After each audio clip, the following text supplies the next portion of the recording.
बहुत अच्छे।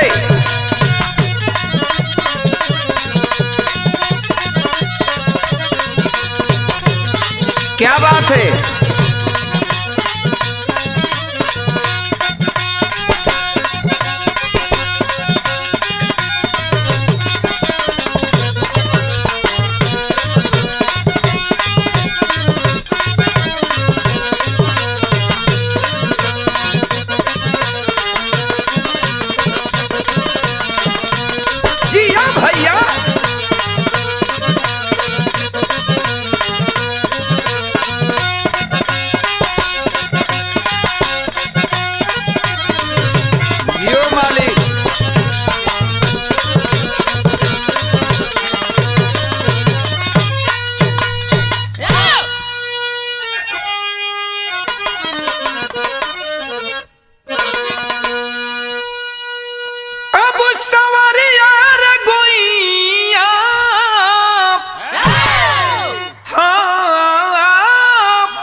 ए बाबू गाना रउआ सब बहुत सुनीला, जवन भी हम कांड रउआ सब के बीच में भेजीला वो कांड के रउआ सब पसंद करीला।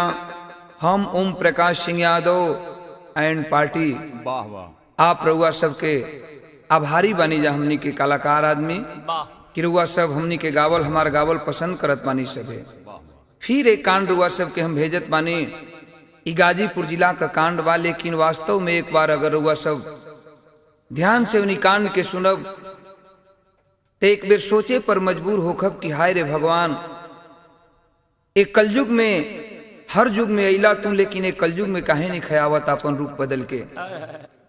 कहानी केकर बा, कैसन बा, हमरे बिरहा का शुरुआत बा भूमिका के लाइन में कवि जी लिखलन हम। गजब है अनोखी कलम तेरी मालिकी, भर दी किसी की तू खुशियों से झोली, स्याही सिसकती कलम छोड़ करके, किसी की तू किस्मत से करता ठिठोली, कहीं महिपाल का रंग बनता खिलौना, बदनसीबों के तन की फटी है लंगोटी, गुरु रघुनाथ मितवा प्रभु सो गए, क्यों अपने बिरद को किए बोटी बोटी।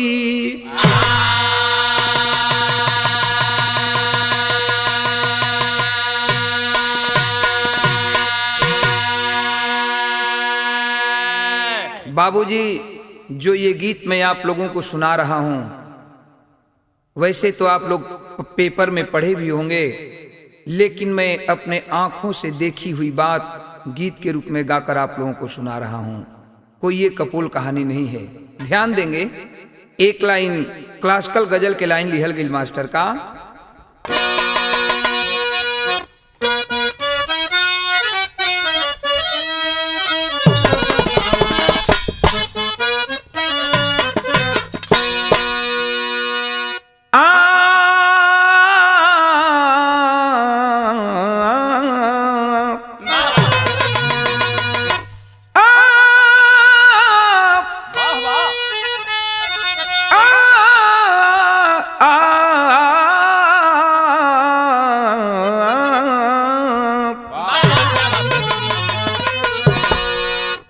खुल के बोल देते हैं, खुल के बोल देते हैं, दिल में शक नहीं करते।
दोस्तों के जख्मों पे,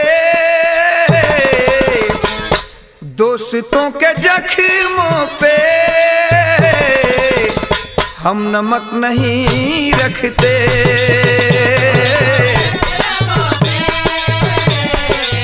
हम नमक नहीं रखते।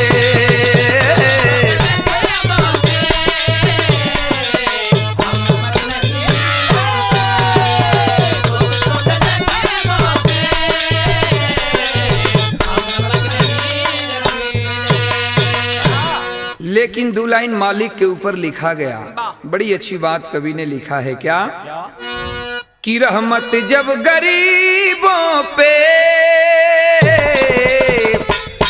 रहमत जब गरीबों पे ख्वाजा के बरसते हैं।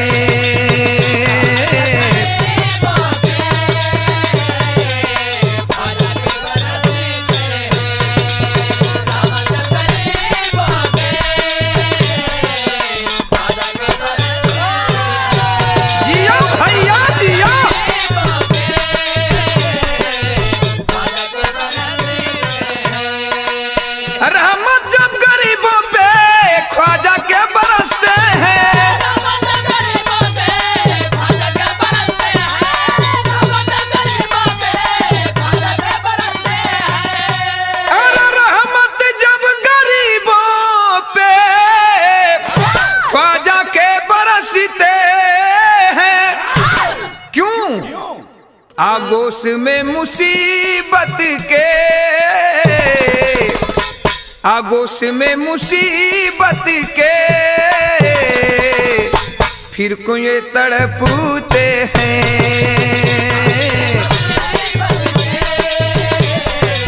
फिर क्यों ये तड़पते हैं?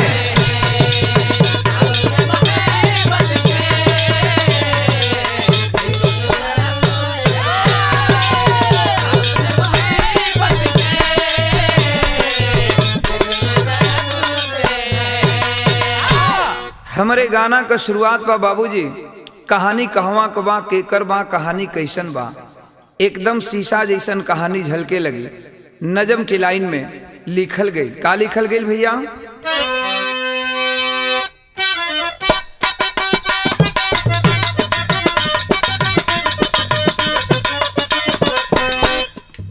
प्रारब्ध पहले, प्रारब्ध पहले पीछे शरीर मिल गई है, सुरलोकवासी चाहते नजीर मिल गई है।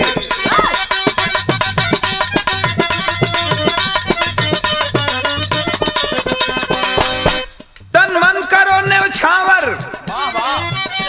तन मन करो न्यौछावर ए जोग के लिए, तन मन करो न्यौछावर ए जोग के लिए, चिंता न करो आए कर्म भोग के लिए।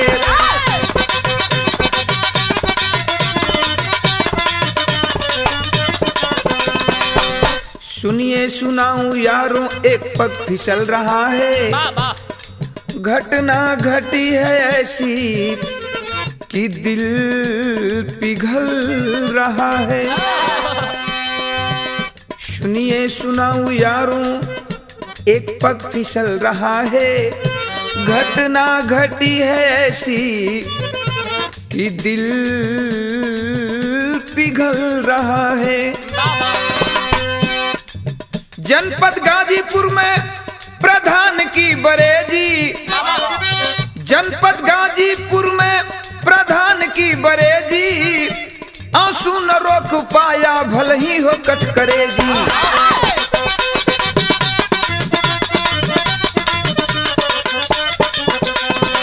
गरीब राजा राम करता है किसानी जी, गरीब राजा राम करता है किसानी जी, 4 ठे बेटा 1 बेटिया सयानी जी।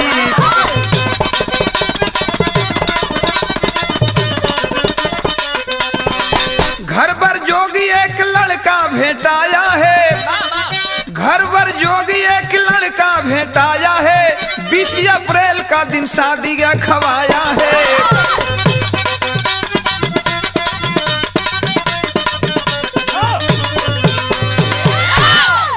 गाजीपुर जिला में एक किसीपुर मोहम्मदाबाद जगह है बाबू, आप लोग देखे होंगे जो भाई गाजीपुर जिला में गए होंगे। इसीपुर रेलवे स्टेशन से आप कस्माबाद वाला रोड पकड़ेंगे, आगे जाएंगे थोड़ी दूर पर जकरौली एक चट्टी पड़ती है, और जकरौली चट्टी से जब आगे बढ़ेंगे मगही नदी पार करेंगे तो एक प्रधान की बरेजी गांव है। वही प्रधान बरेजी का गांव कई कहानी बई भैया, बड़ी दर्दनाक घटना घटल। भगवान कहाँ सुत गई रहला। राजा राम नाम के एक गरीब किसान आदमी अपन 4 गो बेटा एगो लड़की आ मेहरारू के लेके जिंदगी का परवरिश करत रहलन। गिरहस्ती कई के, किसानी कई के, मजदूरी कई के। राजा राम के 4 गो बेटा एक बेटी, चारों बेटन के नाम बाबू बबलू कुंदन मोहन सोहन। बबलू कुंदन मोहन सोहन 4 गो बेटा आ एक बेटी बे, जो ना बेटी का नाम गुड़िया बतावल गई। देखें घटना का शुरुआत यहीं से भइल बा।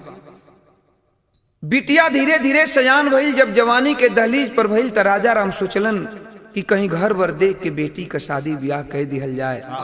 बेटी त पराई धन होलिन, आज हमारा घरे बाड़ी, आ केहू के बेटी जब जवान हो जालिन तो माई बाबू के सर के बोझा हो जालिन बाबू।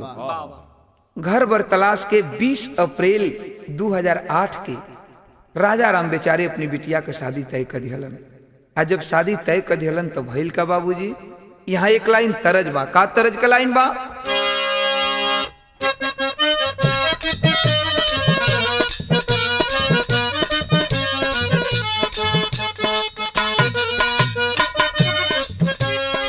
वो है तरजबा, अरे रे मेरी जान है राधा, अरे रे मेरी जान है राधा, तेरे पे कुर्बान मैं राधा, रह ना सकूंगा तुझसे दूर मैं। अरे रे मेरी जान है राधा, क्या बात है? अरे रे मेरी जान है राधा,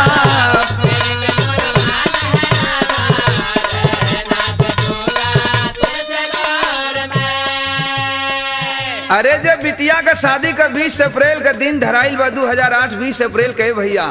आज राजा राम खुशी से खुशी में समात ना हुवन, झूमत हुवन। घरवा अइलन है आय के अपनी दुल्हन से कहे लगलन। का कहे लगलन?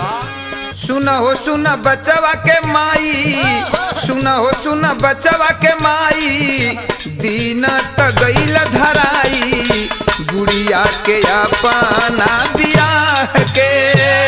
सुना हो सुना बचवा के माई, दीन त गइल धराई, गुड़िया के अपना बियाह के।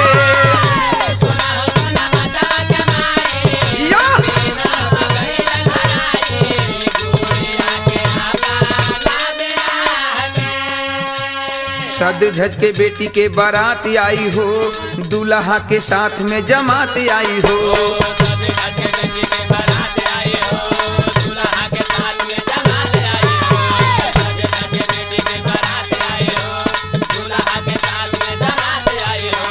मुक्ति बड़ी यार एह काम से होई, मुक्ति बड़ी यार एह काम से होई, बिटिया के शादी धूमधाम से होई। सुना हो सुना बचवा के माई, दीन त गइल धराई, गुड़िया के अपना बियाह के।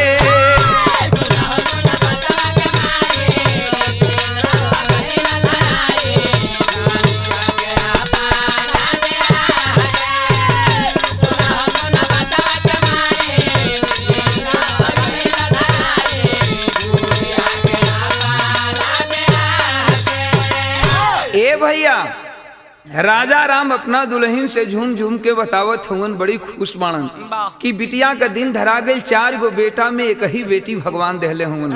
अपने दुल्हन से कहलन कि देखा 4 गो बेटा में एक ही भगवान बेटी दिहलन। बेटिया का हम गरीब जरूर बानी, लेकिन हमार दिल गरीब ना बा। ए बिटिया का खूब धूमधाम से हम ब्याह करब। आखिरकार बाबूजी भइल का? यहाँ एक लाइन तरज बा। का तरज का लाइन बा मास्टर?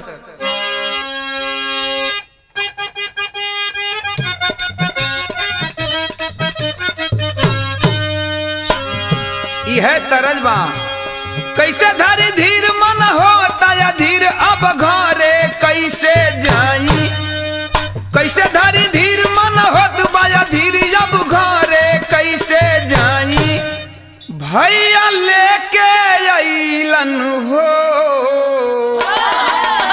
भैया लेके अइलन रे घर में कुंवार भौजाई, भैया लेके अइलन रे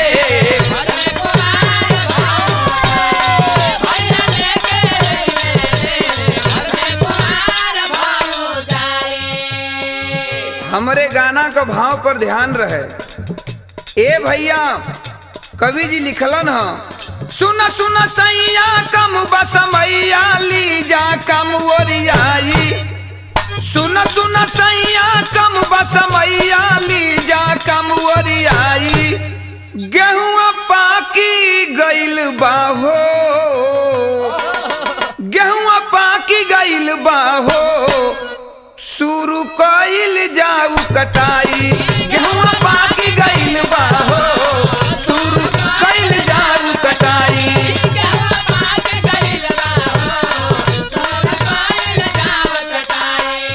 अरे सुन सुन सैया कम बसमैया ली जा कम ओरियाई, सुन सुन सैया कम बसमैया ली जा कम ओरियाई, गेहुआ पाकी गइल बाहो, गेहुआ पाकी गइल बाहो, शुरू कइल जाऊ कटाई।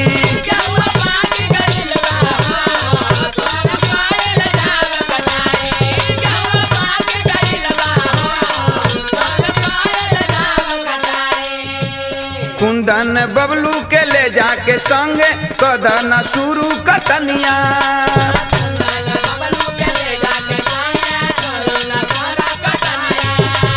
कुंदन बबलू के ले जाके संगे समय से हमहू आ जाइब राजा लेके सतुआ चटनिया,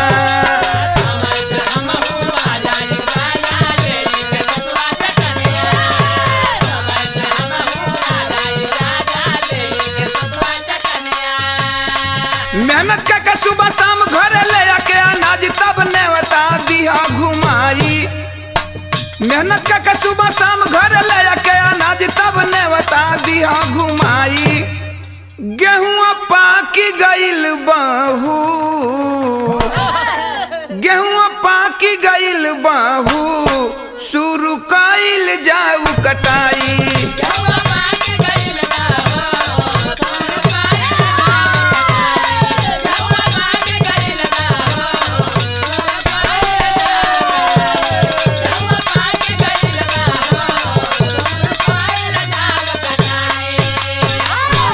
आज राजा राम का मेहरारू बेचारी समझावत पे राजा राम से, ओकरो दिल में उतने खुशी बा कि 4 गो बेटा के बीच में भगवान एगो बेटी दिहलन। आज हमारा बिटिया का ब्याह तय हो गइल बाटे, बिटिया का धूमधाम से शादी कइल जाई।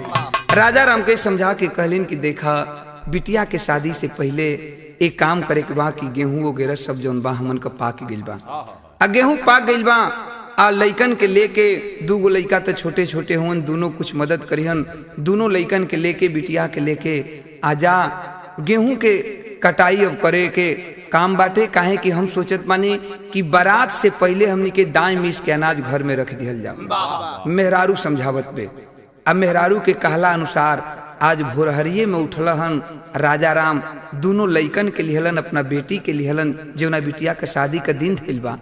आज बाबू चारों प्राणी चल दिहलन, बेटा बेटी के लेके आ पहुंचलन खेत में। तो उस समय का भाव दिहल गइल का,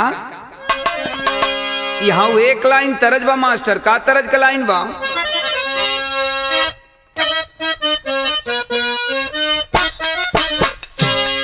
ई हमरे एगो एल्बम का गीत बा, सुपर टी सीरीज में एक एल्बम गौले रहली जौन आप लोग के मार्केट में ऑडियो वीडियो दोनों आइल बा।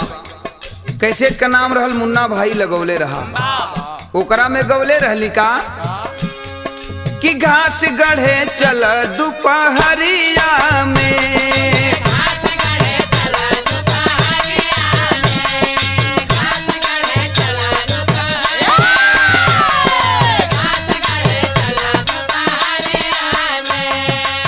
मौका मिली ता बाहर लुटल जाई,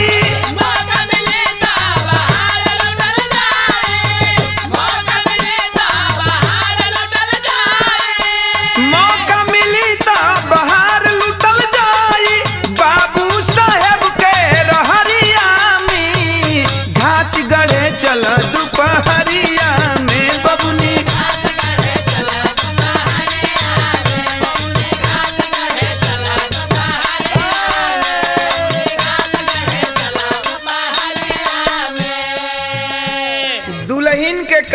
के अनुसार राजा राम ठीक भोरहरिया का टाइम बा उठलन, दोनों लइकन के बड़का लइकन के जगोलन आ लड़की के लेके चल दिहलन खेत की ओर। दुल्हन से कहलन कि हमनी के जात पानी जा, एक काम करिया कि टाइम से नाश्ता पानी खेते पर लेके चली है। ए बाबू हई देखा भइल का, खेत काटे जलन भोर हरिया में,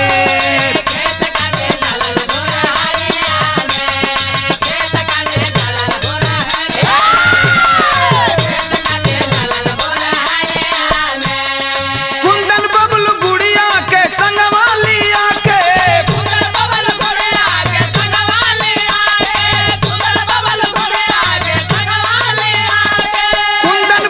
गुड़िया के संगवा लिया के, बोलत बतियावत डगरिया में, खेत काटे जलन भोर हरिया में बाबू।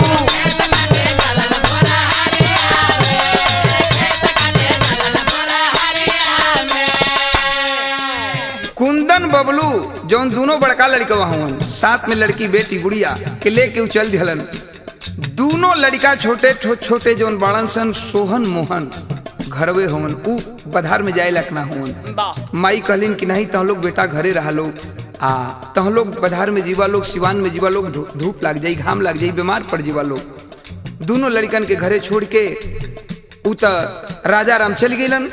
एहर मेहरारू टाइम से नाश्ता पानी बना के राजा राम के दुल्हन लेके उहो सिवान में चल गेली, वही सोहन मोहन के वही घरे छोड़ के। लेकिन बाहर विधि का विधान कहल जला बाबू की कोट कर चतुराई विधि के लिखा मिट न पाई। भइल का कि सोहन मोहन के घर छोड़ के माई खाना पानी लेके गईली खेतवा पर आई,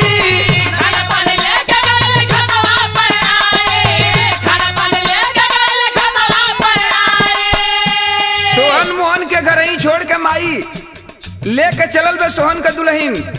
दोनों लइकवन के समझा के घरे की बेटा घर से बहरी मत निकलिया लोग, हमनी के तुरंत बाबू के तहरा नाश्ता पानी दे के हम तुरंत आवत तनी बेटा, घर से बहरी मत निकलिया। सोहन मोहन छोटे छोटे दोनों लड़का बच्चा आउ दोनों लड़का बाबू दोनों भाई वही घर में खेले शुरू कर दिहलन। लेकिन बारे भगवान सोहन मोहन के घर छोड़ के माई खाना पानी लेके गईली खेतवा पर आई,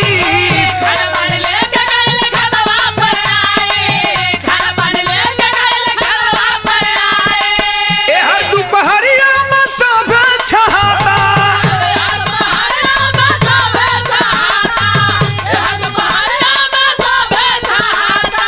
एहर दोपहरिया में सब छहाता,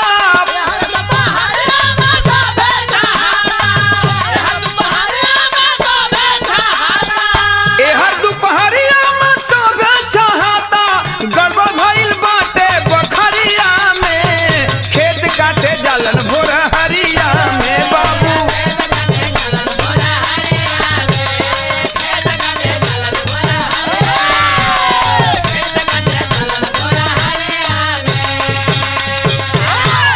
दोनों सोहन मोहन के छोड़ के राजा राम का मेहरारू घर में पहुंच गईली खेत पर, अपना दोनों लइकन के बेटी के अपना पति के नाश्ता पानी लेके।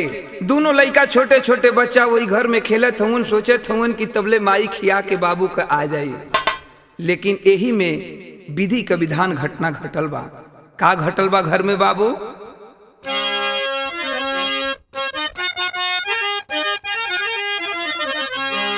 कि धनी हो विधाता तोहरा,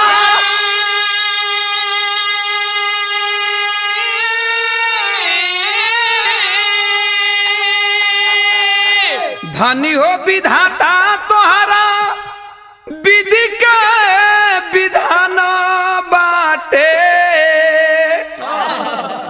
सहलो न जाए यस मारे ल तू मरिया,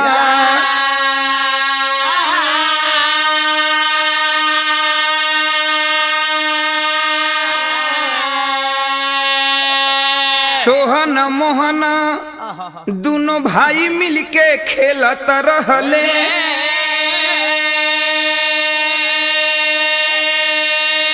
आप आपस में मंगन होई के घर के भीतरिया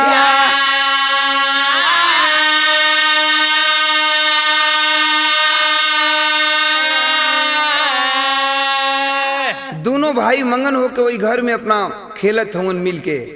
तब तक कितने में भइल का भैया कि उठे लागल धुआं उजबू जाला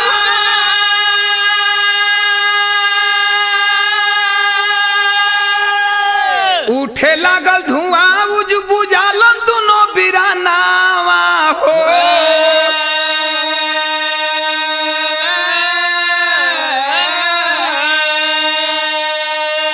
अरे भागे नहीं देले आग रोके ले दुआरिया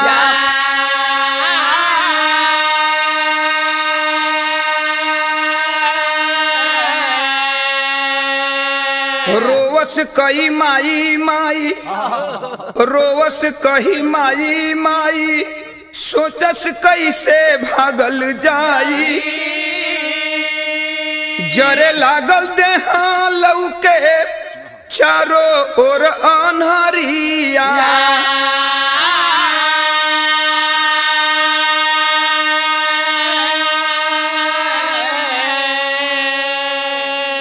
घर के अंदर दोनों लड़का खेलत बड़न। तब तक अचानक वो घर के दरवाजा में ही आग लगल बा बाबू। घर के दरवाजा से धुआं निकले लगल। आग के जब लवर होके लगल घर में दोनों लड़का छटपटाए लगलन केने भागी जा।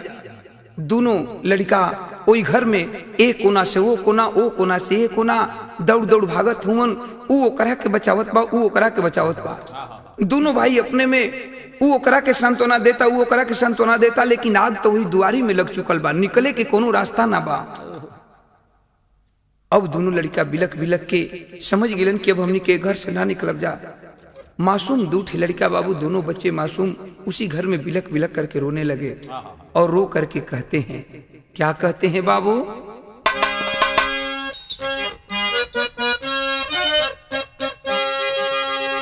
वह एक लाइन गीत लिहल गई कि करती हूँ तुम्हारी व्रत में करती हूँ तुम्हारी व्रत में स्वीकार करो माँ मझधार में मैं अटकी बेड़ा पार करो माँ बेड़ा पार करो माँ करती हूँ तुम्हारी व्रत में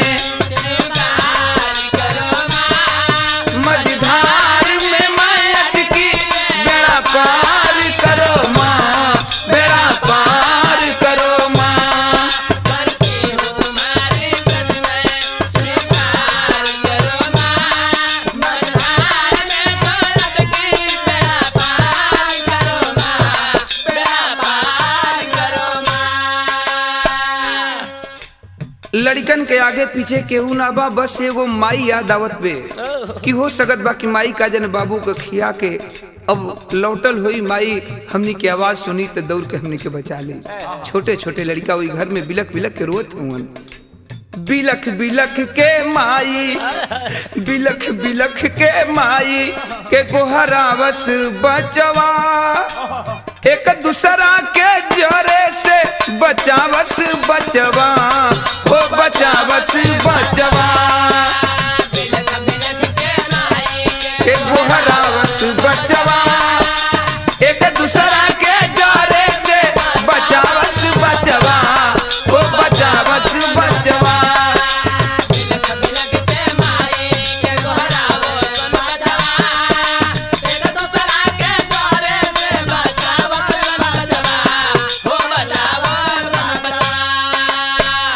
बारे भाई भाई का प्यार अबारे भगवान तोहार लेखनी।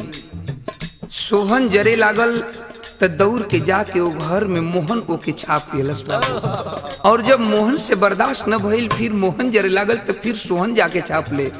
दोनों भाई एक दूसरा के बचावत होन कि भैया हमार मत जरे, ऊ जरे लागे तो ओके बचावे, ऊ जरे लागे तो घर में ओके बचावे। ध्यान ध्यान भगवान हर एक इंसान के बेटा बेटी देले हुई हैं। एक बेटी वाला बाप एक बेटा वाला बाप इस बात को सोच सकता है कि जिसके दो मासूम बच्चे एक घर में घिरे हैं और बाहर से आग लग चुकी है, वो दोनों बच्चों की क्या स्थिति हुई होगी। यही से कहल गई, लड़का रोत हूँ बिलख बिलख के माई, हाँ बिलख बिलख के माई के गोहरावस बचवा, एक दूसरा के जरे से बचावस बचवा, हो बचावस बचवा।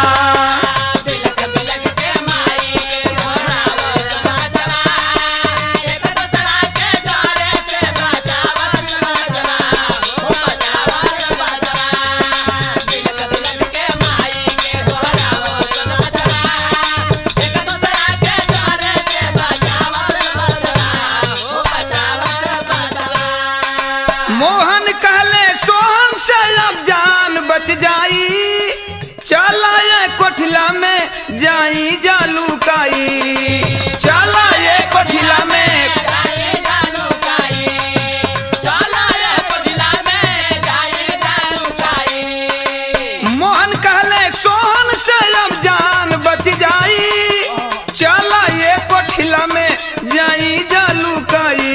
रोवत एक दूसरा के, रोवत एक दूसरा के चुप करावस बचवा, एक दूसरा के जरे से बचावस बचवा, हो बचावस बचवा।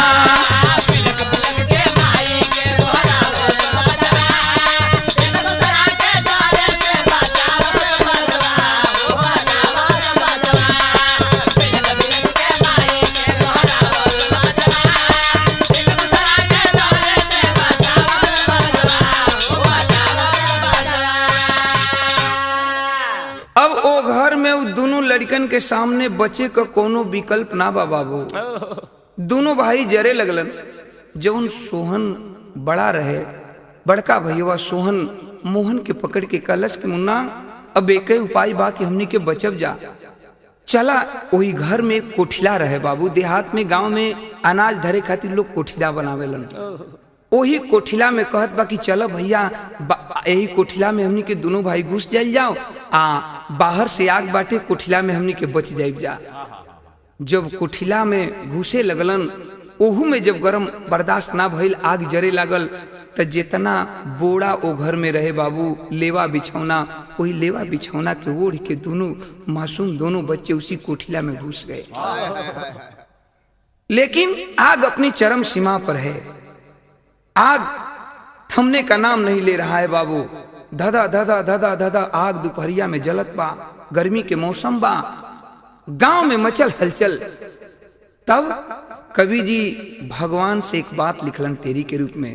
भगवान से कहने लगे कि हाय भगवान, तेरी लीला गजब है। का लिखलन तेरी के अंदर?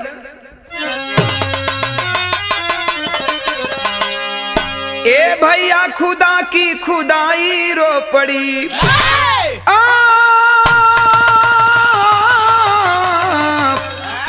खुदा की खुदाई रो पड़ी, ममता कांप गई हिमगिरी आंसू बरसाई।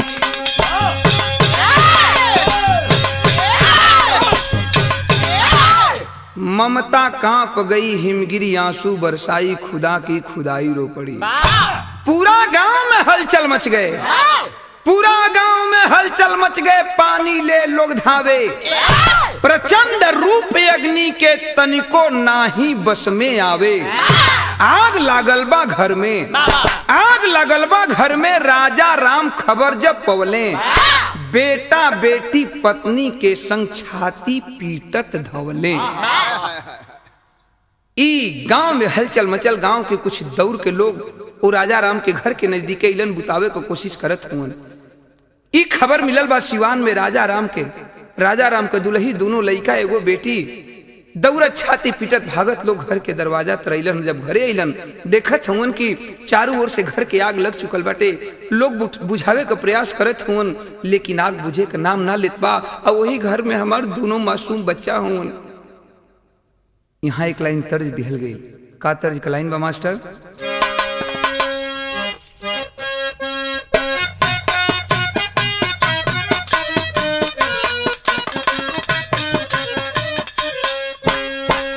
वह तरजबा कि हमनी के छोड़ी के नगरियानु हो, हमनी के छोड़ी के नगरियानु हो कहवा गईलू ए माई।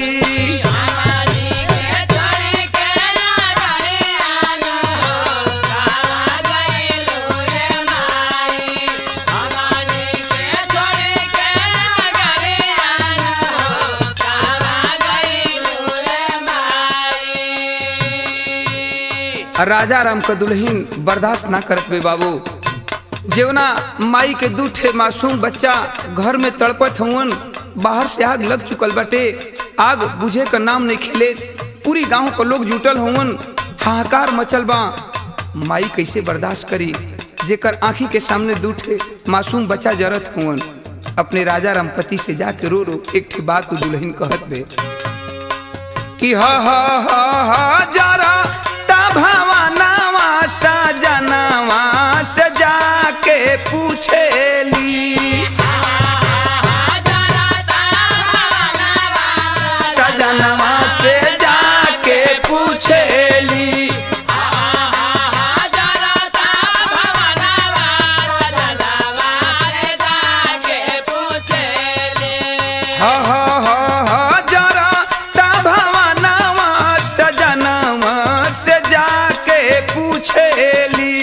कहाँ बाणे हमरो ललनवा सजनवा सजा के पूछेली।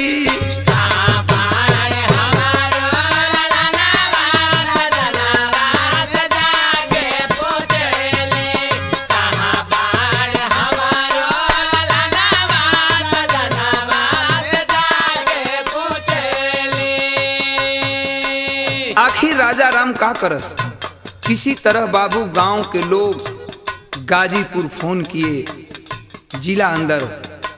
जब गाजीपुर जिला में गाजीपुर में फोन गइल बा डीएम के हाँ, तब भइल का कि अग्नि समकयाई अगिया बुझावालस, कहाँ बाड़न लइका कोई खोज नहीं पवलस।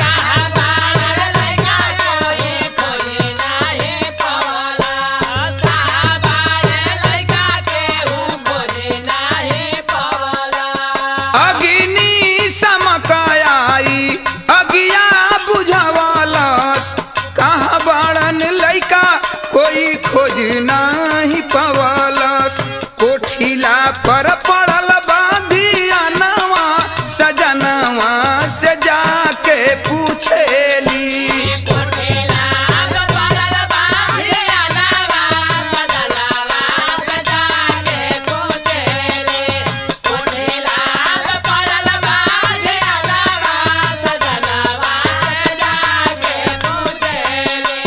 कोठिला पर पड़ल बा धियानवा सजनवा से जाके पूछेली, कहाँ बाणे हमरो ललनवा सजनवा से जाके पूछेली।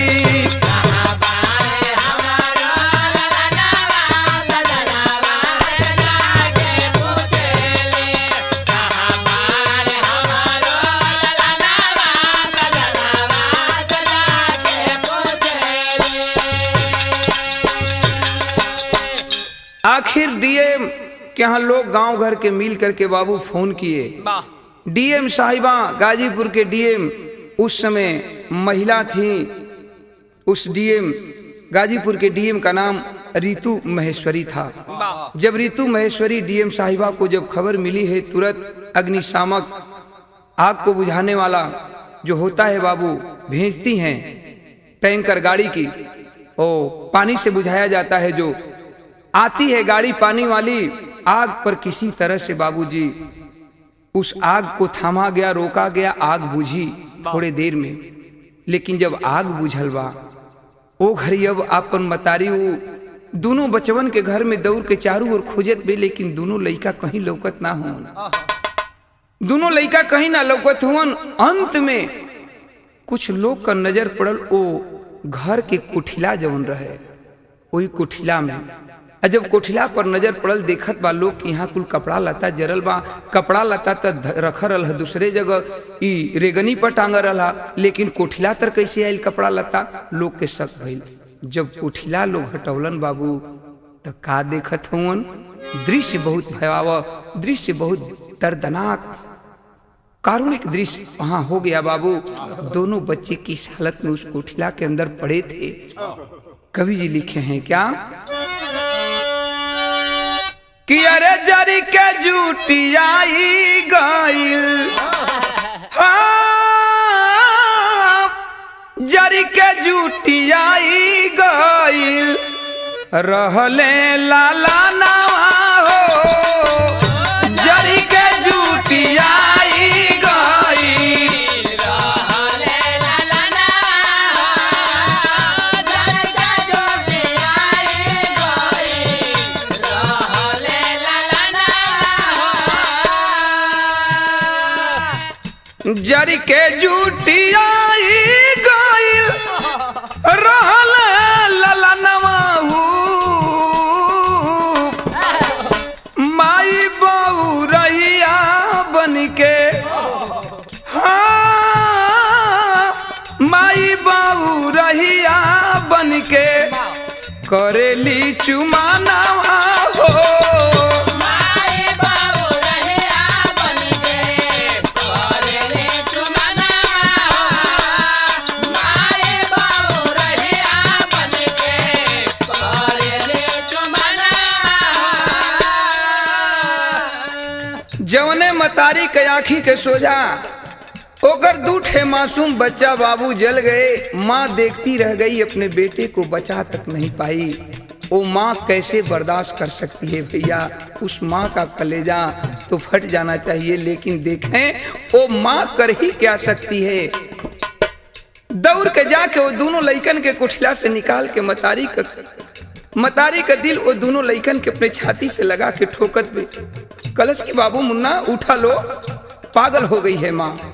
लेकिन बेटा बेटा कही कही छाती से लगावे रामा, बेटा बेटा कही कही छाती से लगावे रामा, बेटा बेटा कही कही छाती से लगावे रामा, लोरी सुनावस काबो, लोरी सुनावस काबो ठोकी के सुतावे रामा, लोरी सुनावे काबो ठोकी के सुतावे रामा, लोरी सुनावे काबो ठोकी के सुतावे रामा।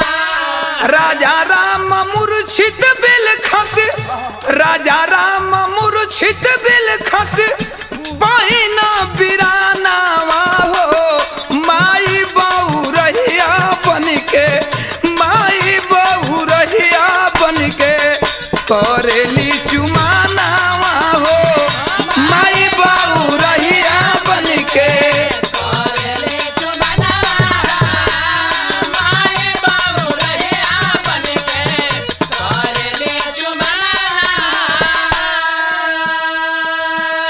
बारे भगवान क्या तेरी लीला है।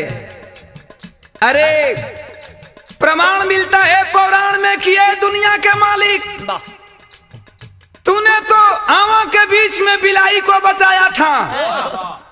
द्रौपदी का चीर हरण हुआ था तो नंगे पांव दौड़ करके आए थे, द्रौपदी की चीर को बढ़ाए थे। ग्रह को मार करके तूने गज को बचाया। लेकिन क्या मालिक, हर युग में तूने रूप बदल करके आया है, क्या कलयुग में तू नहीं आएगा? कलयुग में कहां सो गए हो? ए दुनिया के दाता, ए दुनिया के मालिक, जिस तरह से आवा के बीच में बिलार के बच्चे को बचाया, जिस तरह से ग्रह को मार करके गज को बचाया, जिस तरह से द्रौपदी की इज्जत को बचाया, हे मालिक दुनिया के, ए दुनिया के दाता, क्या तुम इस कलयुग में उन दोनों बच्चों को नहीं बचा सकते थे? कहां सो गए हो मालिक? क्या लोगों का विश्वास आज के भगवान से खत्म हो जाएगा? क्या तेरे ऊपर से इस कलयुग के लोगों का विश्वास हट जाएगा? ये सवाल उठता है। एक मां, एक बाप अपनी आंखों के सामने देख रहा है, वो कैसे बर्दाश्त कर सकता है बाबू, जिसके 2 मासूम बच्चे आंखों के सामने आग में जल रहे हैं और वो माँ बाप कुछ नहीं कर पाया। यही से लिखे के पड़ल, का लिखे के पड़ल भैया?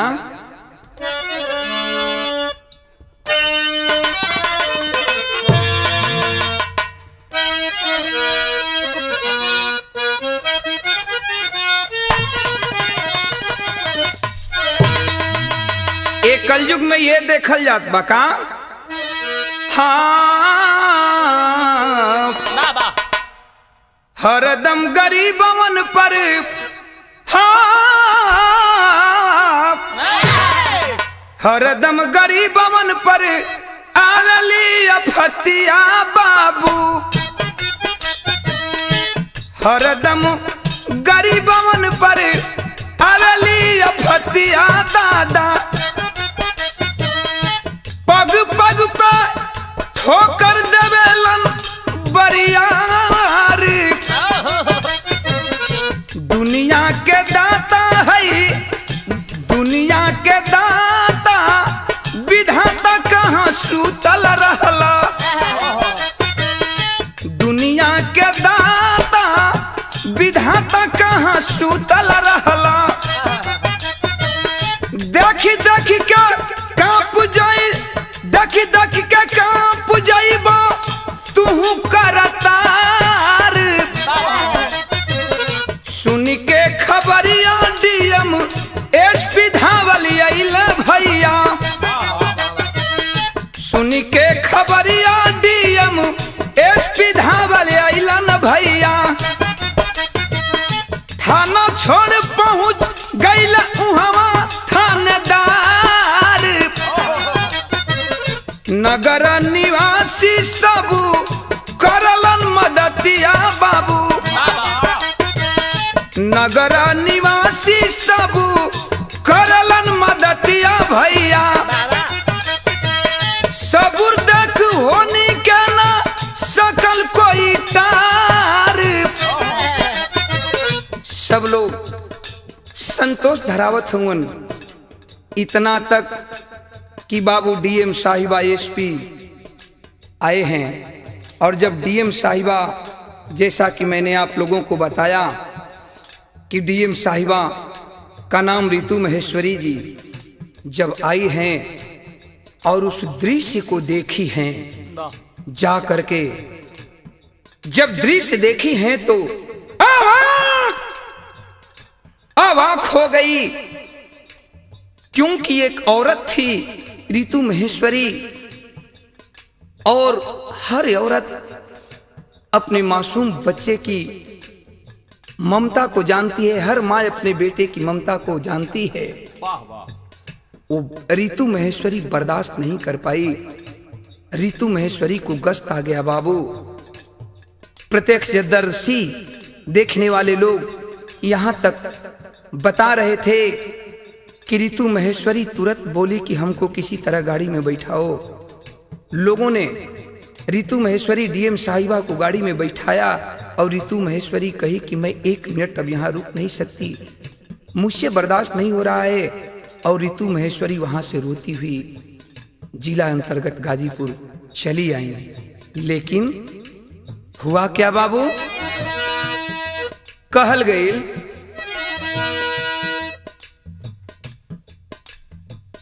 नगर निवासी सब करलन मदतिया भैया, सबूर दे तू होनी के न सकल कोई टार। सब लोग संतोष धरावत होंगे कि भैया जवन होके के हो गईल, होनी के उतार नहीं के सकत, यही से कहल जाला कि कोट कर चतुराई विधि के लिखा मिट न जाए। लेकिन हम भगवान से सवाल करना चाहते हैं कि क्या रे भगवान, तू तो दुनिया के मालिक हो, दुनिया का दाता हो। मुझे विश्वास है कि इस कलयुग में अगर उस दृश्य को आकर के तू भी एक बार देखा होता तो तेरी भी सीना फट गई होती। दुनिया के लोग संतोष देत हवन, लेकिन और के वो घटना स्थल पर आइल बा भैया कि क्षेत्र के विधायक सुख देव बाबू आइलन दादा। क्षेत्र के विधायक सुख देव आई गईले बाबू। दशा देख अखिया बहावे यशरुधार।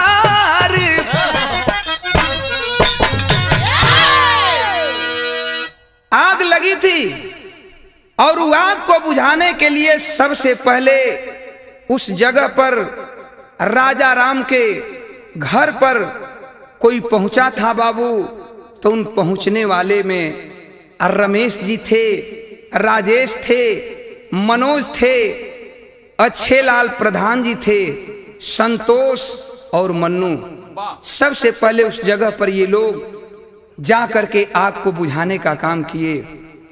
आखिरकार गाजीपुर के डीएम साहिबा उन राजा राम को घर बनवाने का आश्वासन दिया कि आपका घर बनवाया जाएगा।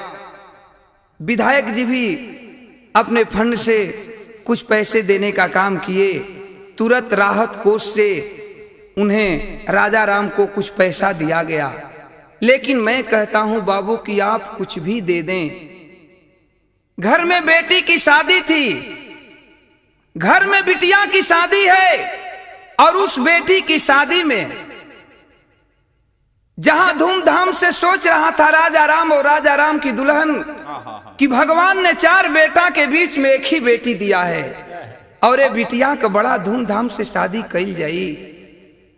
बताओ बाबू, खुद रउआ सब सोच सकत बानी क्यों माई बाबू के घर में अब बारात कैसे आई, ओ माई बाबू के घर में सहनाई कैसे बजी, ओ माई बाबू के घर में ओ गरीब के बेटी। ये शादी तो हुई, लेकिन अबे साल शादी कैसे हुई? जेवना घर में दूदू गो मातम भइल बा, ओ घर में सहनाई कैसे निकलागी? सब लोग राहत कोष से कुछ न कुछ दिए बाबू, लेकिन लाख कोई दे, आखिर राजा राम के अब वो दोनों बेटा तना न मिली हैं। वो दोनों बेटा तया के सामने से हंसत खेलत बेटा गुजर गईलन। वो माई बाबू आज कैसे बर्दाश्त करत बा। खैर हमरा तरफ से वो दोनों मासूम बच्चन के जहां से भी हो, जहां आत्मा हो, मालिक उन बच्चों की आत्मा को शांति दें। और उस राजा राम और राजा राम की पत्नी को, ए मालिक तूने कुछ किया तो नहीं, लेकिन अब कम से कम इतना तो कर दो, उन माँ बाप को इतना हिम्मत दो कि कम से कम वो माँ बाप इस सदमा को बर्दाश्त कर सके। ऐ मालिक तुमसे यही मेरी विनती है, यही मेरी आरजू है कि कम से कम उन दोनों बच्चों को तूने नहीं बचाया, लेकिन अब उन माँ बाप को इतना हिम्मत दो, इतना बल दो कि वो माँ बाप इस सदमा को बर्दाश्त कर सकें। कवि जी अंतिम लाइन में लिखलन हम का लिखले बाणन कि अरे पीटी पीटी छाती गुड़िया, पीटी पीटी छाती गुड़िया, बिलखाई मोरे भाई हो। पीटी पीटी छाती गुड़िया, बिलखाई मोरे भाई हो। के कर हाथ राखी अब बधाई मोरे भाई हो।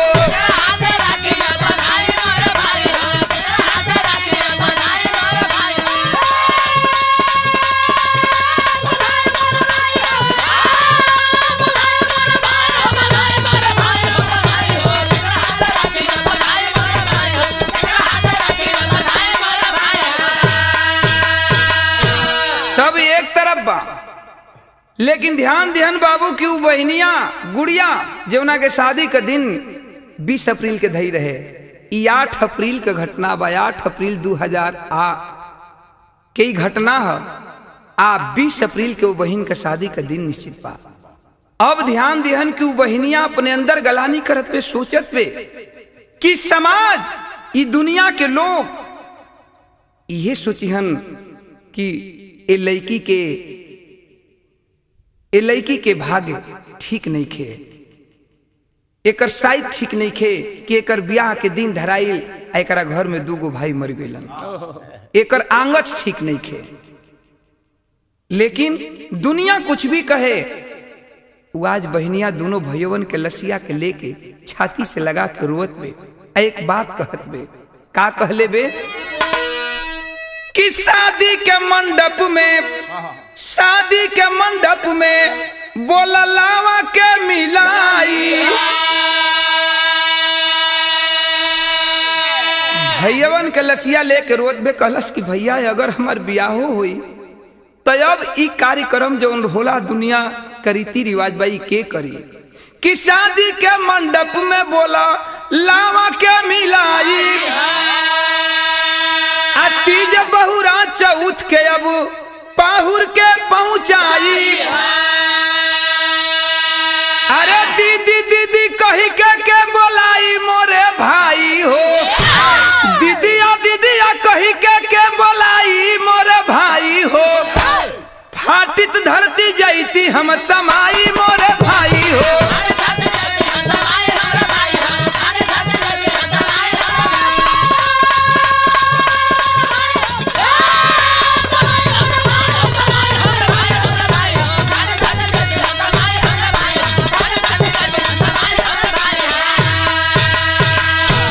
ए भैया अंतिम लाइन में कहल गई, आखिरकार सब लोग सांत्वना दिए, जो होना था वो हो गया। यही कारुणिक कहानी थी, गाने का अंतिम प्रमाण था। जय जखाड़ गुरु जद्दू राधे की लहरे फुलवारी, कथन करे श्री नारायण मितवानंद बिहारी। अरे भैया खुदा की खुदाई रो पड़ी, ए बाबू खुदा की खुदाई रो पड़ी, यादव ओम प्रकाश दासा देख के बिल खाई, खुदा की खुदाई रो पड़ी।